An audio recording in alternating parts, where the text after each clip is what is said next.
आणि मी मात्र हुंदके देऊ देऊ रडू लागलो. आमचे दोघांचे वेगवेगळे भाव. माझा राम हसत होता. याही वेळेला दर्शनाची संधी सोडली नाही शंकरा. मी रडत होतो. याही वेळेला दर्शनाची माझी इच्छा पूर्ण केली श्रीरामा. पण माय कौशल्याला वाटलं बापरे, एवढा चांगला दुष्ट खाणारा साधू भेटला. सकाळपासून रडतंय लेकरू माझं, पण मांडीवर घेतल्या घेतल्या बाबाच रडतो. माझं हसतं. एवढी चांगली दुष्ट काढली बाबा, तुमचा अधिकार कळाला हो. आता माझ्या बाळाचं भविष्य पण सांगा. 15 वर्षाचा होईल. याला एक साधू घेऊन जाईल म्हटल्यावर तर कौशल्या उभी झाली. दक्षिणा वाढून घ्या ना बाबा, म्हातारपणा झाले साधू घेऊन जाईल. 15 जबकि बात नहीं, इनके पैर पर जो एक रेखा है, 15वें साल यात्रा का योग दिखा रही. एक साधू घेऊन जाईल, पण जगात सुंदर नाही अशा सुंदरी सोबत याचं लग्न होईल आणि मग स्वाधीन करेल तुमच्या तो महात्मा.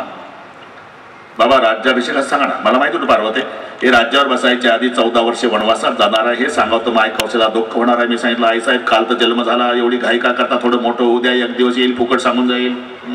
दक्षिणा दिली, नाटक होता स्वीकारली. जड अंतकरणानं रामाला माय कौशल्याचा वापरून नमस्कार केला. मी राजवाडा सोडला. मी आणि काकापासून शरीरच्या काठाला आलो. एवढ्या घाई कशा आली हे कळलं मला. शरईच्या काठीला एक घटना घडली. काकबसुंडी आसन लावलं. मैं विचारलं यही बैठते हो, चलने का नहीं नीलगिरी? नीलगिरी जाकर क्या करना बाबा? तपश्चर्या. किस लिए? प्रभु प्राप्ति के लिए. आपने तो बता दिया भगवान 15 साल का होगा तो एक महात्मा ले जाएगा. क्या करते हो? 15 साल शरीर के तट पर बैठता हूँ महाराज, और 15वें साल श्री राम जी का दर्शन करूंगा, तब अयोध्या छोड़ूंगा, तब तक मैं यहाँ बैठता. तो मैंने कहा भाई ठीक है आप बैठ सकते हो, क्योंकि ब्रह्मचारी हो. कितने भी दिन लेट गए और घर नहीं गए तो भी चलता है, लेकिन मेरे पीछे बहुत बड़ा जंजाल है. 4 दिन लेट गया तो कैलाश में शोर मच जाएगा. नंदी कहेगा मालिक कहाँ गए, पार्वती कहेगी मिस्टर कहाँ गए, कार्तिक बोलेगा पिताजी कहाँ गए, मेरा पिंट्या गणेश कहेगा मम्मी डैडी कहाँ गए. भाई चलाया बाबा ने? नहीं चला. बस कछुक दिवस बीते यही भाती. अशा प्रकारे काही दिवस गेले. मग नामकरण निधीचा सोहळा वशिष्ठजीच्या द्वारा. वशिष्ठ म्हणाले राजा याला हजारों नाम असले तरी मैं मेरे मति के अनुसार दुनिया को आराम दिलाने वाला कौशल्या नंदन का नाम राम रखता हूँ. सर्वाणी जय जयकार. बोलिए प्रभु रामचंद्र भगवान की जय.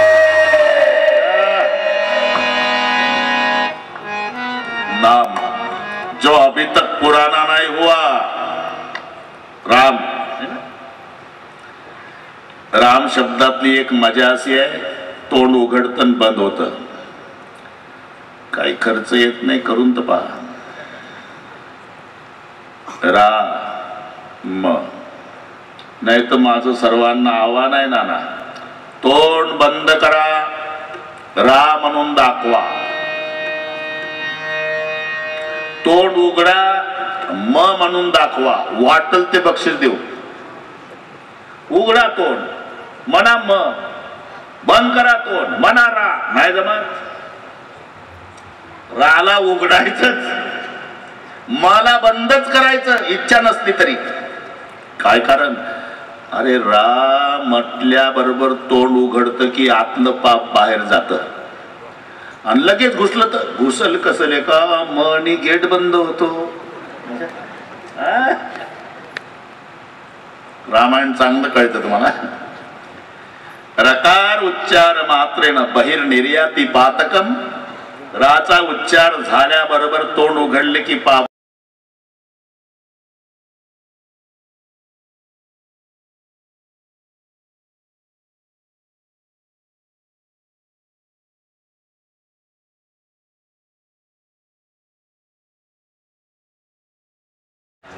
हे सगळे आपल्या शरीरावरून निर्माण झालेले वर्ण असतात. भगवान महादेवानं 14 वेळा डमरू वाजवला. लेरलेख ऐऊन ते 14 सूत्र जन्माला. ही सगळी 12 खडी इथून आहे. असे कान धरा ती त्याचा कर. बोला हो नाही खरं आहे का? ठीक. एकंदर 5 वर्ग आहे. कचट तप हे असं नाही लावायचं आडवं. क ग ग नाही. कचट तप 5. बरं का शिंदे सर, आता विद्यार्थी तुम्हाला शिकवतो आज. कचट तप्प आणि प्रत्येकाची स्थान आहे. कंठे, तालवे, दंते, मूर्धन्य आणि वष्टे हे 5 स्थान आहे.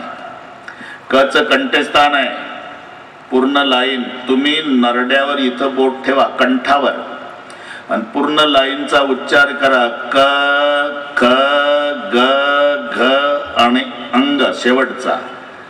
तुमच्या बोटाला स्पंदन जाणवेल. उगम तिथून आहे. इथं नरड्यावर बोट ठेवा, हळूच ठेवा, जास्त जोरात दाबू नका. 4 दिवस अजून रामायण ऐकायचं आहे. पुन्हा म्हणाल तुम्हीच म्हटलं दाबा. नुसतं आपलं खेळीमेळी चाललं रे बाबा, बरं का नाना, खेळीमेळी रामायण चाललं पहिल्या दिवसापासून. हे कंठे आहे. जेव्हा संबंध जिभेचा दाताशी येतो ते दंते आहे. काही खर्च येत नाही, तुम्ही करून पहा ना. तथ दध न, अख्खी लाईन वाचा. प्रत्येक वेळेला जीभ आतून दाताला धक्का देते.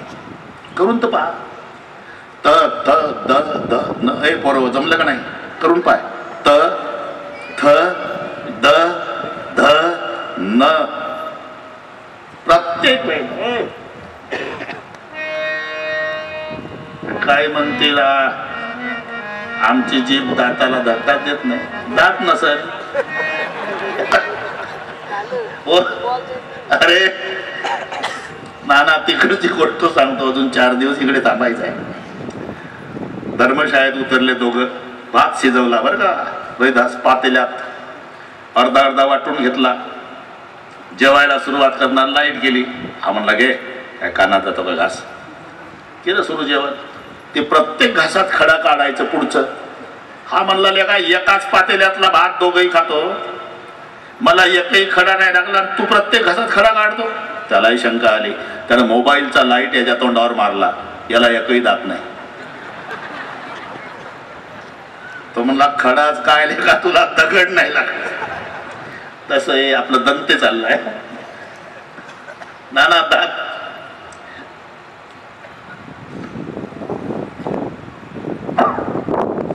हे दंते आहे. त थ द ध न. जेव्हा जीभ टाळूला स्पर्श करते, टाळूला, ते तालव्य आहे. ट ठ ड ढ न. इतकं जवळ आहे. बारीक चिंतन करा. अजिबात दाताला स्पर्श करत नाही आता जीभ. तथ द ध न च्या वेळेला बरोबर आहे, पण ट ठ ड ढ करून पाहना. जर जीभ दाताला लागत असेल तर रामायण बंद करेल. करून पाहतो. वरच्या टाळूला आहे. इतकंच अंतर आहे, पण नाही दाताला स्पर्श होत. ट ठ ड ढ न बाणाचा. कळलं का नाही? आपलं शाळेतलं चालू आहे. गुरुजी इतकं जवळ आहे. अरे तो नळ्याचा न आहे, हा बाणाचा न आहे. उच्चार सारखे आहे ना, पण मजा पहा बारकावा. बाणाच्या नचा उच्चार करा तर जिभेचा संबंध दाताशी येत नाही. न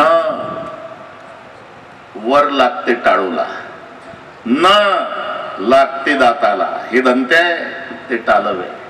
का नाही कळलं तू? म्हणून तथ द ध न हे दंते. ड ठ ड ढ न हे चालत. तसं इथून वाढ लागलं बरोबर. प फ ब भ म हे वष्टे आहे. वष्टे. प्रत्येक वेळेला वटाला वट लागल्याशिवाय उच्चार होत नाही. करून पहा. प फ ब भ म. म हे पवर्गातलं अनुनासिक आहे, वष्टे स्थानातलं. ते आलं राच्या पुढं. वटाला वट लागल्याशिवाय म म्हणता येत नाही, म्हणून तोंड बंद होतं. इथून प्रकरण वाढलं आपलं. बस प्रकार उच्चार माफे नाही. बहिर्निर्याती पातकम. राम शब्दातली किमया. पुन्हा राम हे जीवनाचं सार आहे. राम नाम सार बनते. राम नाम सार. राम नाम सार बनते.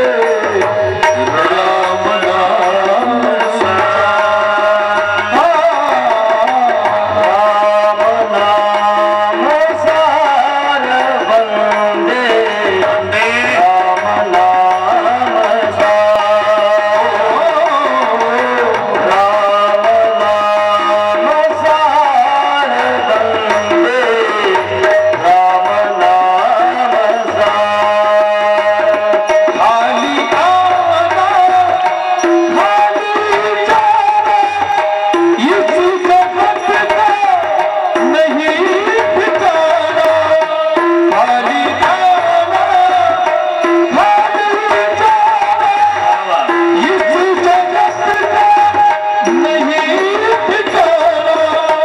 मत करी तू अभिमान फुलते राम नाम राम नाम सार बनते राम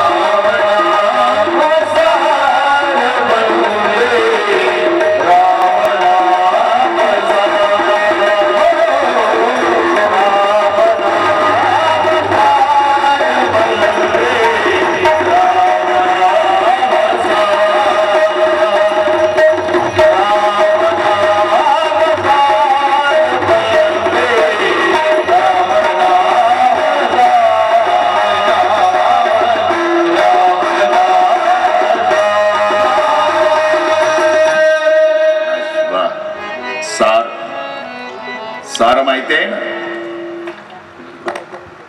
सार ग्रहण करायचं आहे नाना, असार टाकून द्यायचं आहे. हे तुम्हाला चांगलं पाठ आहे. बदामच्या विरुद्ध खारक आहे, खारकेच्या विरुद्ध बदाम आहे, दोन्हीच्या विरुद्ध आंबा आहे आणि तिन्हीच्या विरुद्ध पेढा आहे. साराच्या दृष्टीने सांगतोय मी. बदाम खायच्या वेळेला वरचं टरफल फेकायचं, आतलं बी खायचं. खारकेच्या वेळेला याच्या उलट डोकं चालवायचं, आता वरचं खायचं ना आतलं फेकायचं. आंब्याच्या वेळेला बदामचा वरचा भाग फेकायचा, आतला खायचा. खारकेचा वरचा खायचा, आतला फेकायचा. आणि आंब्याचा वरचाही फेकायचा ना आतलाही फेकायचा आणि मधलाचा खायचा. वरचा साल फेकायची, आतला कोय फेकायची, मधला रस घ्यायचा, सार. पेढ्याच्या वेळेला वरचाही फेकायचा आणि मधलाही फेकायचा ना काय खायचं, अख्खाच खायचा, ते पूर्ण सार. राम नाम सार बनले.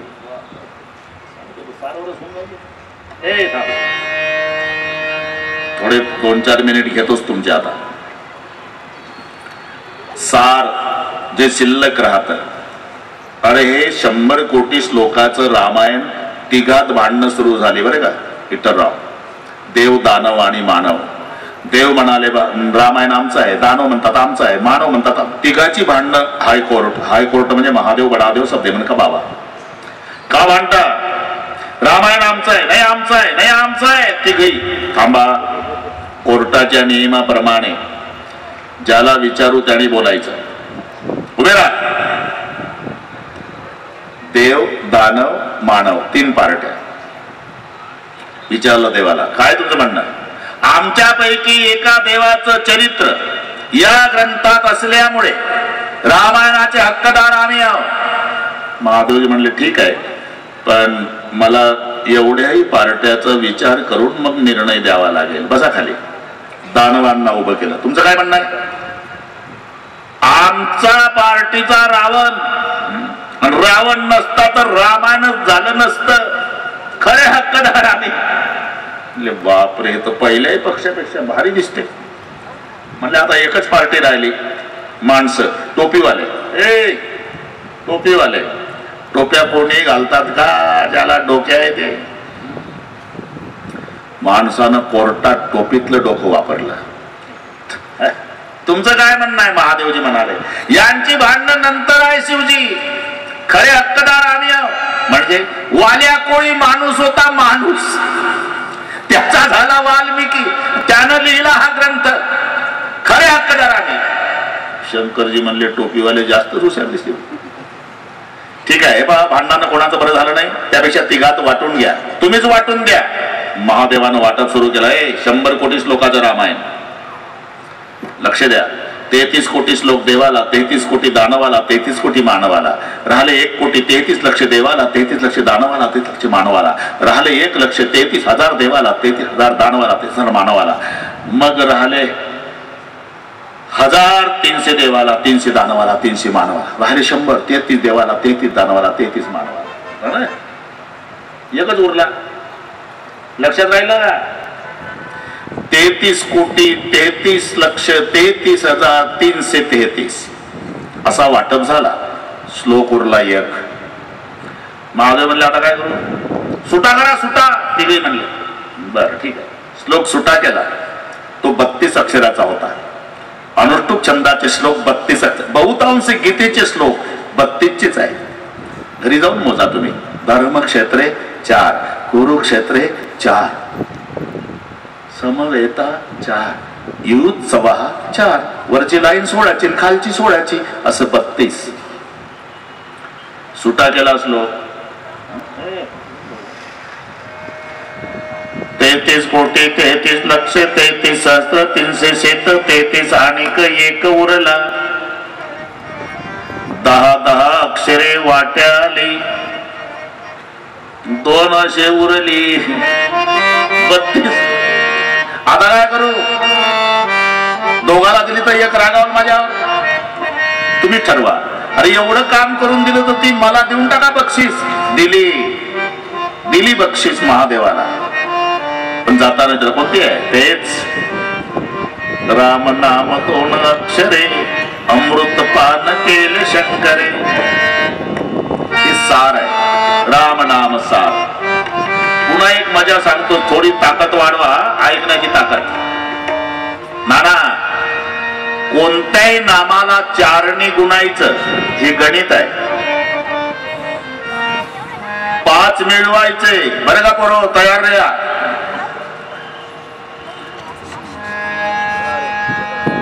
डबल करायचं.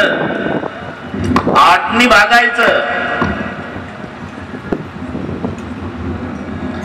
बरोबर 2च उरतात. तुम्हाला वाटल ते नाम घ्या. इथंच करू प्रयोग आपण. काही खर्च येत नाही. वाटल ते घ्या. 1 अक्षराचं ओम घ्या, नाही तर 12 अक्षराचं ओम नमो भगवते वासुदेवाय घ्या आणि करून पहा गणित. 4नी गुणायचं. ओम 1 अक्षर, 4 1 4 झालं गुणाकार. 5 मिळवायचे. 5 आणि 4 9. डबल करायचं. 9 दुणे 18. 8नी भागायचं. 8 दुणे 16. करा 18तून 16 वजा. नीचे बचे 16. 2च उरतील.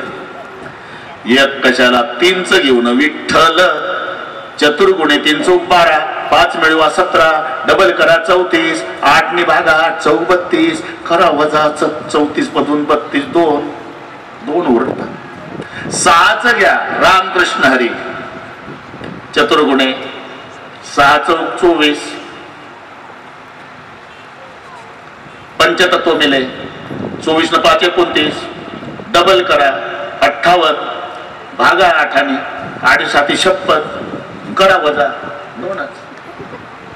नाही 12च घ्या ना. चतुर्गुणे 12 चौक 48. 5 मिळवा 53. डबल करा 106. 8नी भागा 8 13 104. वजा करा 2च. रात्रभर कागद काळे करा. उद्या फोन करा ना. मी राम साठी सांगतो. नाम को चतुर्गुणे उसमें पंचतत्व मिले. द्विगुण करने का काम 8 से भाग लो. नीचे बचे सो राम. हे सार आहे. राम नाम सार बन. पुन्हा 1 मिनिट घेतो जो. नाना 1च मिनिट घेतो.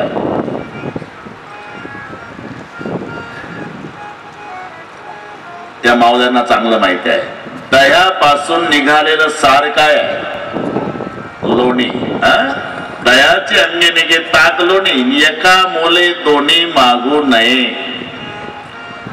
ताक हे असार आहे. लोणी सार आहे ना.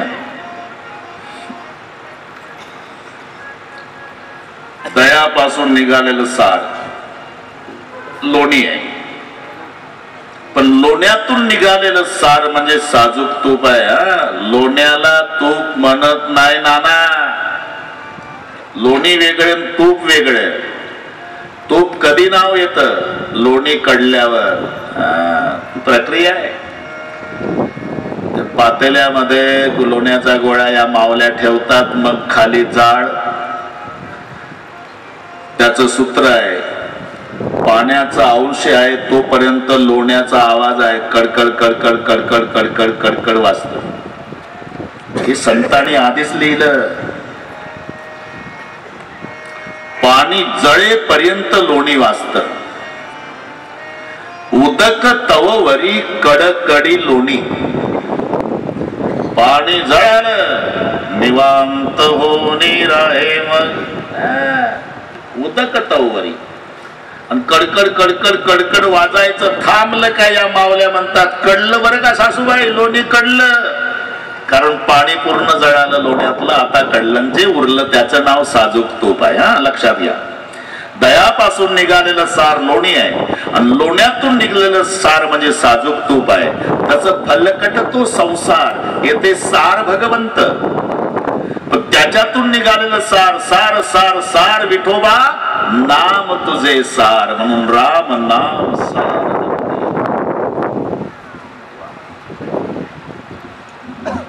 आता एकट्या रामावर जर इतकं बोललो तर बाकीच्या भावाचं कसं होईल नाना?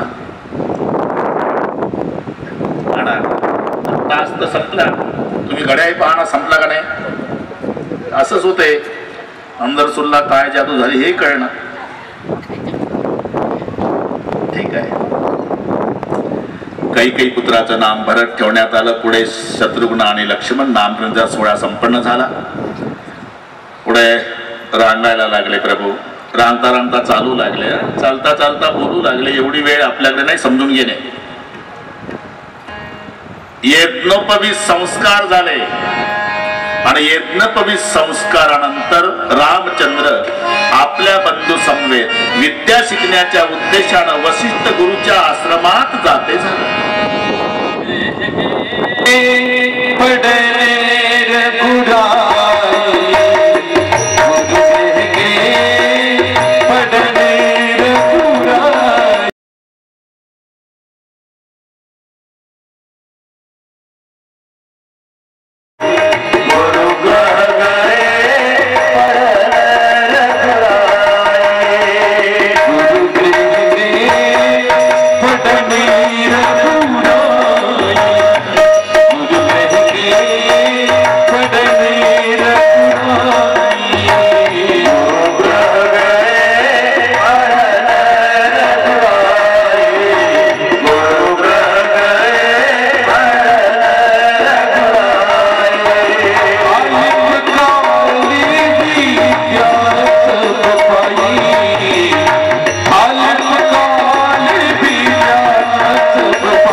कोण आहे?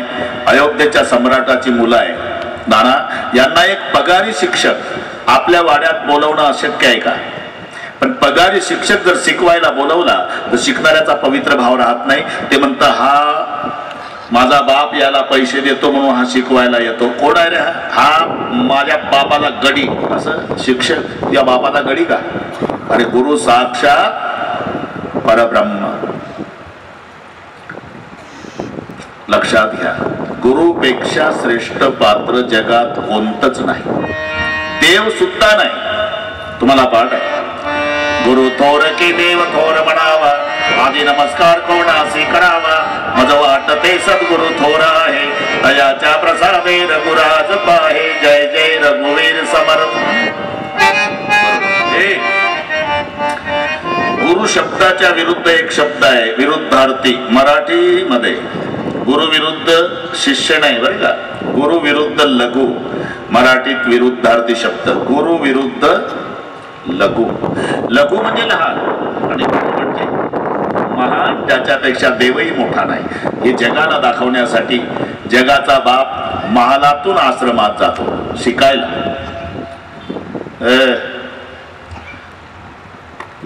पूर्वी सुविधा नव्हत्या बरं का नाना. आपले लहानपण आठवा, इथं 70, 80, 85 ची माणसं बसलेले आहेत. शाळा कुठं होती? पाटलाचा जुना वाडा नाही तर पाटलाचा गोठा.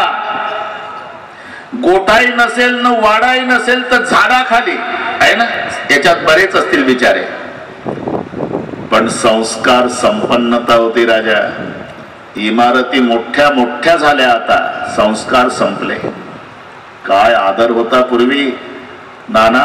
तिकडनं गुरुजी आले, इकडनं विद्यार्थी जाऊ लागले की सगळे विद्यार्थी रस्त्याच्या खाली उतरायचे हो. आपल्या गुरुजीला रस्ता मोकळा करून द्यायचे. आता थोडा बदल झाला. तिकडनं कॉलेज कुमार आले, इकडनं सर चालले. सगळे सर डांबरीच्या खाली सरतात. कॉलेज कुमारांना अख्खा रस्ता रिकामा करून देतात. कालाय तस्मै नमः. काय चाललं? आपण पेपरला वाचतो तेव्हा कॉफी पकडल्याचा राग विद्यार्थ्याला आल्यामुळे त्यानं रात्री 9 वाजता भर चौकात गुरुजीच्या श्रीमुखात भडकावली. कुठं चालला दर्जा? पूर्वी धोतरवाले गुरुजी, टोपीवाले गुरुजी. अरे पण काय आत्मीयता होती. 3 दिवस विद्यार्थी आला नाही तर गुरुजीच बेचैन व्हायचे आणि पालकाकडे यायचे अंगणात उभं राहून, पाटील आहे का घरी? अहो आत या हो गुरुजी, आत या. मग गुरुजीला चहा वगैरे कसं येणं केलं. तुमच्याकडे आलो पाटील, 1 नंबरचा हुशार विद्यार्थी तुमचा मुलगा, एकही दिवस गैरहजर राहत नाही. 3 दिवस झाले सतत आला नाही म्हणून मी बेचैन झालो. आजारी आहे का? बरं नाही का त्याला? हे नातं होतं पूर्वी, हे नातं होतं. अरे गुरुजी या शब्दामध्ये 3 अर्थ भरलेले आहेत. तो सांगतोस थोडस. पहिलं जे अक्षर आहे त्याचा अर्थ होतो अंधार. त्याच्या पुढचं रू आहे त्याचा अर्थ प्रकाश. अंधार म्हणजे अज्ञान, प्रकाश म्हणजे ज्ञान.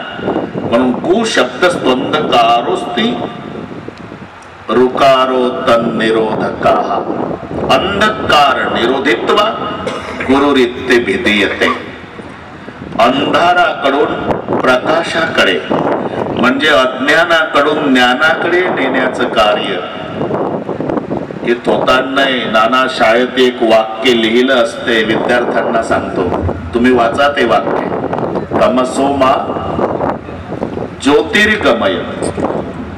कासाठी लिहिलेलं आहे? तमसोमा ज्योतिर्गमय याचा अर्थ आहे अंधाराकडून प्रकाशाकडे, म्हणजे अज्ञानाकडून ज्ञानाकडे. अज्ञानाकडून ज्ञानाकडे नेण्याचं पवित्र कार्य करणार त्यांना एकेरी भाषेत बोलायचं नाही नाना, म्हणून जी लावायचा असतो. म्हणून शब्द तयार झाला गुरुजी. जी हा आदर आहे. जीचा अर्थ महाराज होतो. अजूनही कुलवान घराण्याची ओळख आहे. बाप आदरानेच हाक मारतो मुलाला आणि मुलगाही तेवढाच आदर करतो बापाचा. समजायचं हे घराणं कुलवान आहे. बाप म्हणतो बाळासाहेब बाळासाहेब उभा राहून म्हणतो जी, समजायचं काय काय घराने बाप म्हणतो महाद्या. महाद्या लाल डोळे करून अरे म्हाताऱ्या दम आहे का नाही, बहिरा का येतो ना, खरा ना होतो ऐसा. जी साठी सांगतोय बाबा, जी हा आदर आहे. आता आमची वारकरी मंडळी बसलेली आहे. तुकोबारायने हनुमानजीला आदर देताना शब्द वापरला शरण शरण जी हनुमंता, तुम्हा आलो रामदूता. बरोबर आहे. ज्ञानेश्वर महाराजांनी गणपती बाप्पाला आदर देताना काय शब्द वापरला, पहिल्या अध्यायातलं पहिलं टोक ओम नमो जी. जी साठी सांगा ओम नमो जी आद्या वेद प्रतिपाद्या जैसे सुविद्या आत्मरूपा देवा तुची गणेश जी. कसा गुरुजी बहिणीच्या मिस्टरला हिंदीमध्ये काय म्हणतात, खरं बोला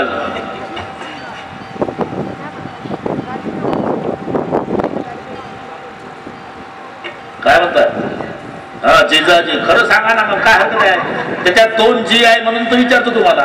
जिजाजी मराठीत दाजी दाजी त्याच्यात एकच येते, पण हिंदीत जिजाजी आहे ना, जिजाजी. जिसके आगे जी,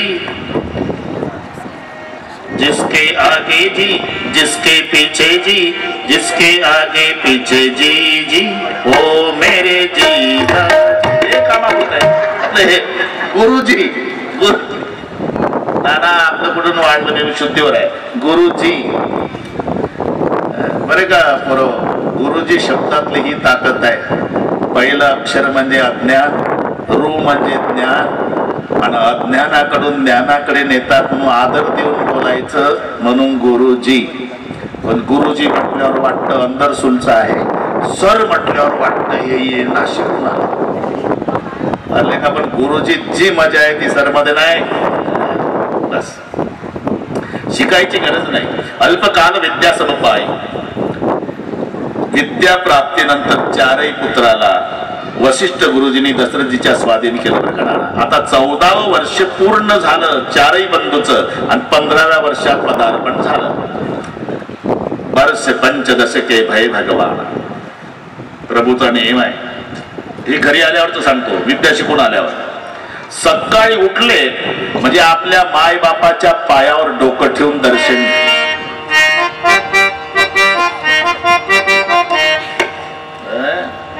प्रातः काल उठ के रखना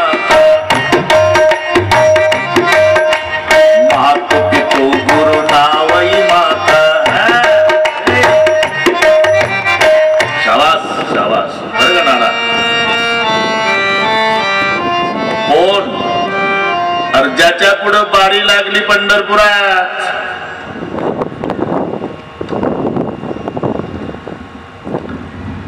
वाळवंटापासून ही महाद्वारापर्यंत सुरवराचे काठी उभे करून तो सकाळी उठला म्हणजे माय बापाच्या पायावर डोकं. वो केवल मातृदेव भव पितृदेव भव नाही बोलते थे, आचरण करते थे.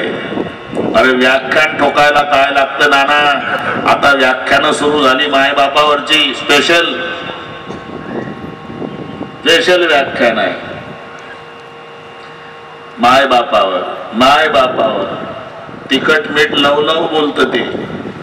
लोकही रडू रडू ऐकतात, वन्स मोर टाळ्या वाजवतात. पण व्याख्यान संपल्यावर लक्षात येतं की याचेच मायबाप वृद्धाश्रमात आहे. काय काडीपेटी लावता त्याच्या व्याख्यानाला, हे यासाठी ऐकायचं. प्रात काल उठके रघुनाथा मातु पितु गुरु नावई माथा. आपल्या मायबापाच्या पायावर डोकं. ज्यांना ज्यांना मायबाप असतील ना, सर्वांच्या चरणी प्रार्थना करतो, आदेश नाही. काहीच करू नका. सकाळी उठलं म्हणजे फक्त आपल्या मायबापाच्या पायावर डोकं टेकून दर्शन घ्या. बरं का पोरो.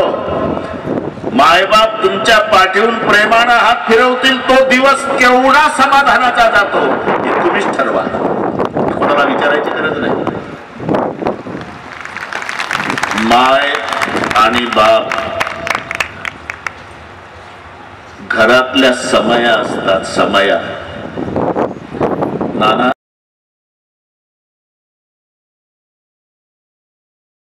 मंदिर करायची ताकद समई मध्ये असते, लाईट मध्ये नसते. लक्षात. समया विजल्या म्हणजे विठ्ठल रुक्माईची मूर्ती विसर्जन केल्यावर मंदिर उदास दिसतं, तसं घर भकास दिसतं मायबाप गेल्यावर. हे लक्षात.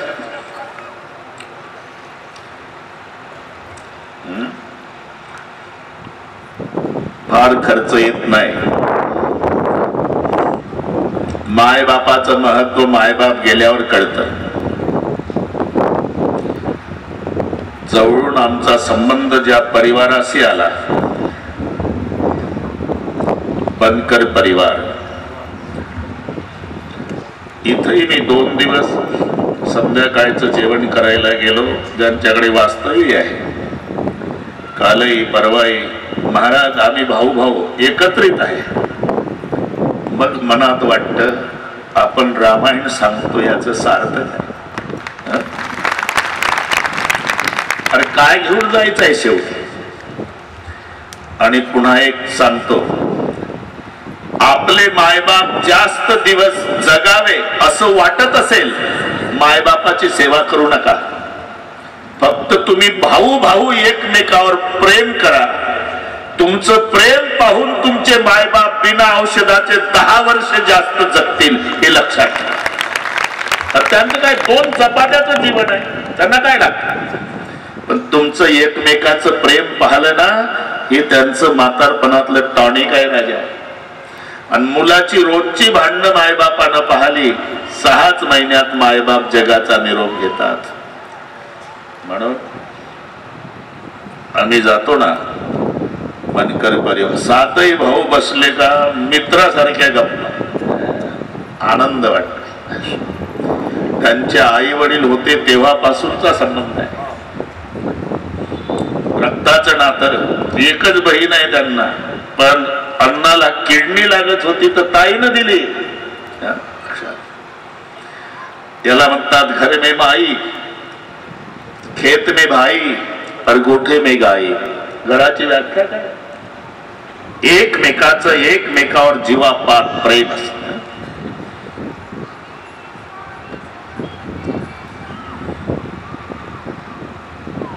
समजा चुकून जर कोणी मायबाप वृद्धाश्रमात नेऊन टाकले असेल, चुकून, इथली माणसं चांगली आहे पण समजावर चालला, तर आजचं रामायण संपलं म्हणजे घरी जा, आतून कडी लावा, बायकोच्या पाया पडा. एखादा कोण पाहते तुम्हाला, पण ती म्हणाल 3 दिवस झालं चांगला रामायण ऐकायला, का डोक्यात फरक झाला का? नाही, डोकं जाग्यावर आलं म्हणावं. माय बापाला वृद्धाश्रमातून घरी आणतो म्हणावं. आणा, बंगल्यात नाही ठेवणार, गोठ्यात ठेवतो म्हणावं, गोठ्यात. कारण सांगतो मी, नाना, कोणत्याच मायबापाची इच्छा नाही मुलांनी सेवा करावी. मग काय इच्छा आहे? मायबापाची एकच इच्छा आहे, माझा दादा, माझा राजा, माझा लेक दिवसभरात एकदा आमच्या डोळ्यानं दिसावा, या पलीकडे इच्छा. आणा गोठ्यात.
उतरू नका, खिशातली भाकर काढा, कुत्र्याला फेकता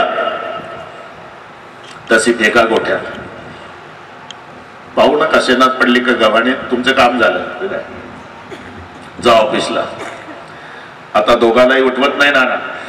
माय घुसत घुसत घुसत घुसत त्या भाकरीपर्यंत येईल, लुगड्याच्या पदरानं भाकरी पुसून काढल, कोपऱ्यात जाईल, तिथे वाटप होईल माय बापाचा. अर्धी भाकर बापाच्या ताटात, अर्धी मायच्या ताटात. दोघालाही दात नाही, भाकरी चावत नाही, भुगा करतील, पाणी ओततील, जरा वेळ राहू देतील, पण डबडबल्या डोळ्यानं एक एक घास खाताना माय बापाकडे पाहून न बाप मायकडे पाहून अभिमानानं एवढा शब्द वापरतील, भाकर आपल्या दादानं दिली म्हणून भाकर, आपल्या राजानं दिली म्हणून भाकर, आपल्या लेकानं दिली म्हणून. अरे कुत्र किती प्रेमानं सांभाळा, चावल्याशिवाय राहणार नाही. माय बापाला फेकून भाकर वाढा, आशीर्वाद दिल्याशिवाय मरणार नाही. मी का सांगतो हे? प्रातकाल नुसतं रामायण वरवर पाहू नका. आमच्या जीवनातल्या प्रश्नाची उत्तर आहे ना. प्रातकाल उठके रघुनाथा, मातु पितु गुरु नाम महिमा. मी तिथेही सांगितलं. 2 मिनिट पुन्हा घेतो रविदास. बारामतीला लातूरला आमची कथा होती नाना. तेव्हा विलासरावजी देशमुख साहेब,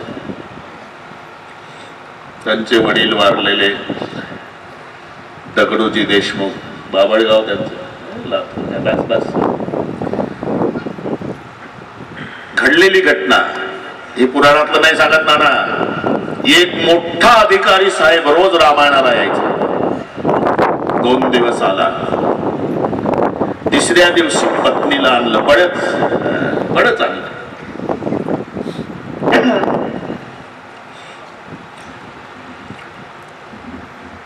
चौथ्या दिवशी पत्नी साहेबाला म्हणाली, लवकर चला रामायणाला, जागा मिळाली पाहिजे. परिणाम एका दिवसाचा. आणि 5व्या दिवशी पत्नी म्हणाली, नाना आज रामायणाला नाही जायचं, गाडी काढा. गाडी काढा ना, आज वृद्धाश्रमात जायचंय का? मी सासूच्या पाया पडून सासूला घरी आणते. गाडी वृद्धाश्रमात नेली. सून सासूच्या पाया पडली, जे 6 महिने वृद्धाश्रमात होती. सासूबाई मुलगी समजून मला अपराध पोटात घाला, मरेपर्यंत तुमची सेवा करील, घरी आणलं.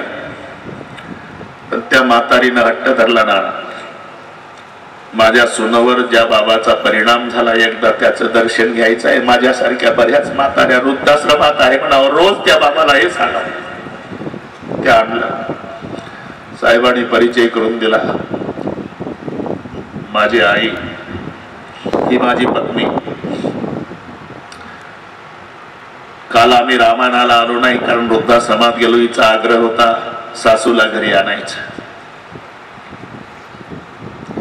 आम्ही जाहीर सत्कार विलासरावजी देशमुख साहेबांच्या हस्ते केला. त्या सुनबाईचा. मुलगा आईला आणल नवल नाही, सुनन सासू आणली. कौन से है वो चीज जो यहाँ नहीं मिलती, सब कुछ मिल जाता है लेकिन माँ नहीं मिलती.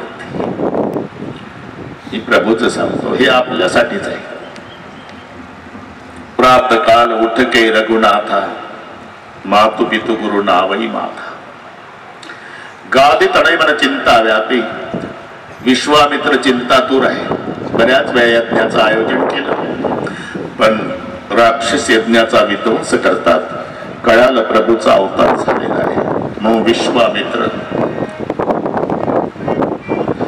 अयोध्येत बहुविधि करत मनोरथ, जात लागी नहीं पार. करी मत चरण सरयु जल, कहे भूप दरबार सियावर राम. उमापति